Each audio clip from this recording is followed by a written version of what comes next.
Здравствуйте! С вами технический обзор от лаборатории Астроскоп и я, Виктор Леонидов. Кто сказал, что астрономия должна быть сложной? Нет и еще раз нет, утверждает фирма Celestron, создав серию телескопов NexStar SE. Телескопы этой серии сочетают в себе компактность конструкции, высококачественную оптику и беспрецедентно мощное компьютерное управление.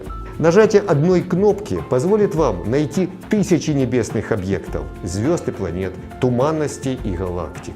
Сегодня в нашей лаборатории полевые испытания средней модели серии телескопа Celestron NexStar 6SE. Телескоп, конечно же, замечательно и надежно упакован. Инструмент поставляется в картонной коробке довольно внушительных размеров. Внутри сверху находим инструкцию по сборке и управлению, а также программное обеспечение на CD-дисках. Телескоп уже собран на основные части. В одном внутреннем ящике находим стальной трубчатый штатив, прикрученный к площадке монтировки. Во втором ящике монтировку уже с установленной трубой. Все детали обернуты пленкой и уложены пеноплексовые блоки, предохраняющие от ударов и вибраций. Сборка телескопа не требует каких-либо специальных инструментов и осуществляется довольно быстро и оперативно. Начать, разумеется, нужно со штатива. Выдвинув ноги на требуемую высоту, надежно затягиваем винты-фиксаторы и устанавливаем полочку для аксессуаров, работающую так же, как распорка для ног штатива, что хорошо повышает общую жесткость конструкции. Полочка притягивается снизу большой гайкой с маховиком. Верхняя часть треноги имеет площадку с пазами под установку монтировки телескопа и 3 крепежных винта.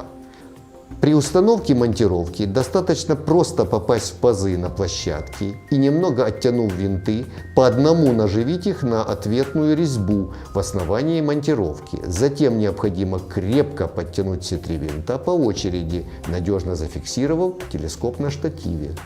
После этого установим аксессуары в следующей последовательности. В Т-адаптер вставим диагональное зеркало, а в него комплектный 25-мм окуляр, не забывая при этом закрепить фиксирующие винты. Далее установим искатель Star Pointer. Его крепление напоминает небольшой ласточкин хвост.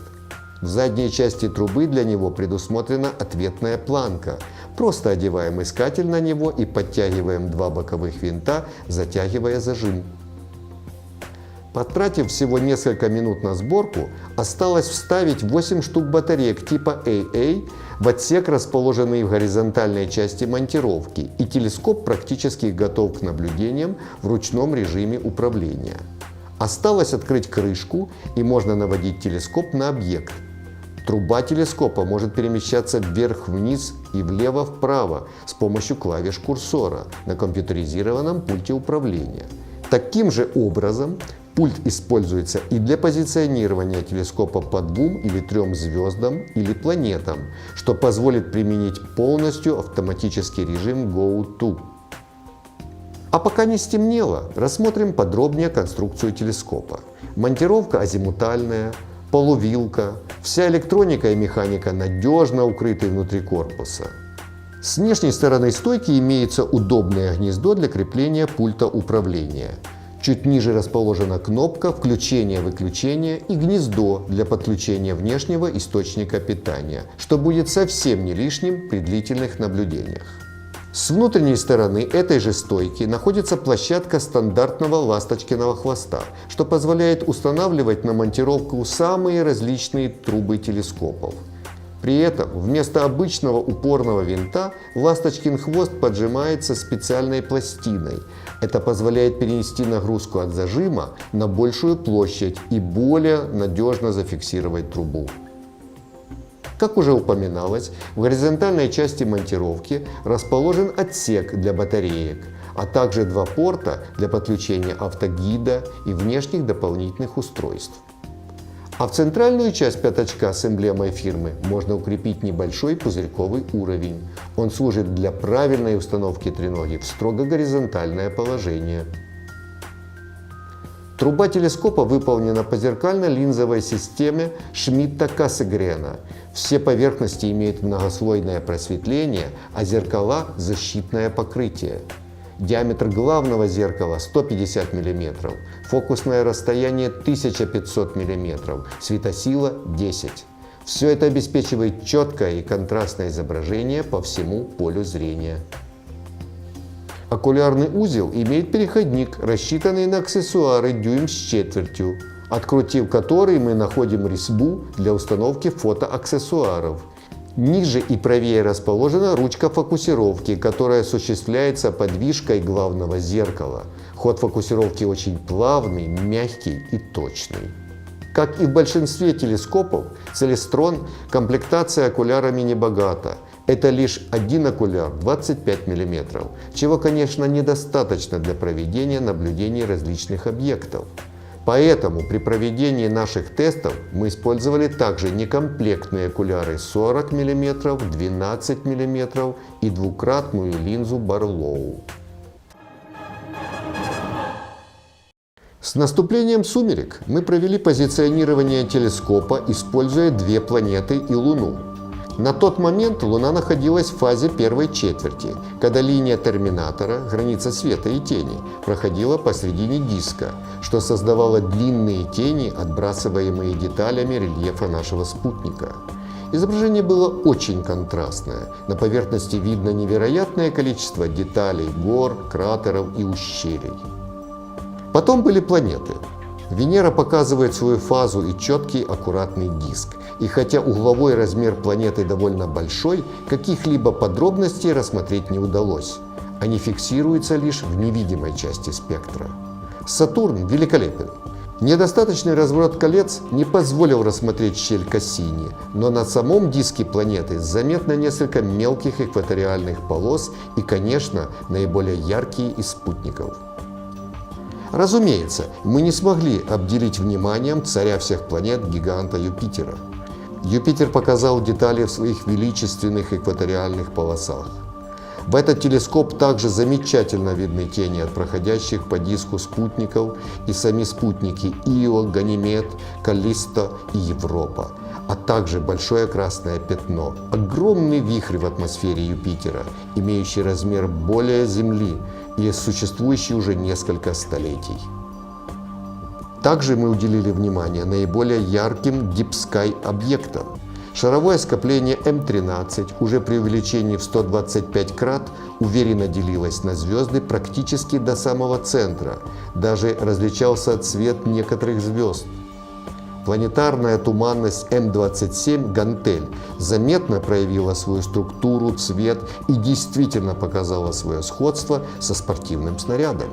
Другая, не менее известная, но меньшая размером планетарная туманность М57 Кольцо напоминала нам колечко дыма, выпущенное заядлым курильщиком. Хотя Nexstar 6E и не обладает значительной светосилой, мы все же направили телескоп на знаменитый дуэт галактик М81 и М82 в Большой Медведице. Хотя особых деталей различить не удалось, достаточно уверенно просматривалась овальность центрального ядра М81, а также красивая вытянутая структура М82, напоминающая сигару. Подведем некоторые итоги.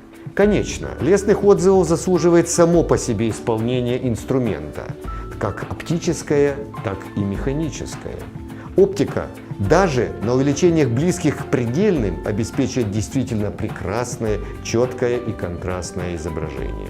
Работа с механикой просто доставляет удовольствие по сравнению с более дешевыми моделями. Мы отметили особую плавность и бесшумность работы всех узлов, вибрации и люфты практически отсутствуют, а слабое дрожание от случайных прикосновений к штативу или монтировке очень быстро затухает. После правильного позиционирования и настройки Go-To система Nexstar работает очень точно. Не тратя времени на поиск, за ночь можно провести наблюдение огромного количества объектов. точности видения вполне достаточно и для лунно-планетарной астрофотографии на камеры типа Celestron Next Image или цифровые фотоаппараты. К негативным моментам можно отнести очень высокое энергопотребление комплекта. Батареек хватает на 3-4 часа работы. Недостатком это считать нельзя, так как можно дополнительно приобрести и использовать сетевой адаптер или универсальный блок питания с аккумуляторами Celestron Power Tank. В завершение обзора хотелось бы порассуждать немного по поводу цены телескопа Celestron NexStar. А цена у него довольно высокая, как для модели с апертурой 150 мм. За что же приходится платить? Это же, конечно, компактность в своем классе. 6SE – один из наиболее компактных инструментов на рынке. Портативность и в то же время цена обусловлены применением системы Шмидта-Кассегрена, которая довольно дорога в производстве, но ни одна из классических оптических схем не обеспечит такой портативности и качества изображения по всему полю зрения. Исходя из этого, телескоп имеет весьма справедливое соотношение цена-качество и заслуживает твердой пятерки, и его можно смело рекомендовать любителям астрономии. С вами был технический обзор от лаборатории Астроскоп. До скорой встречи в нашем магазине!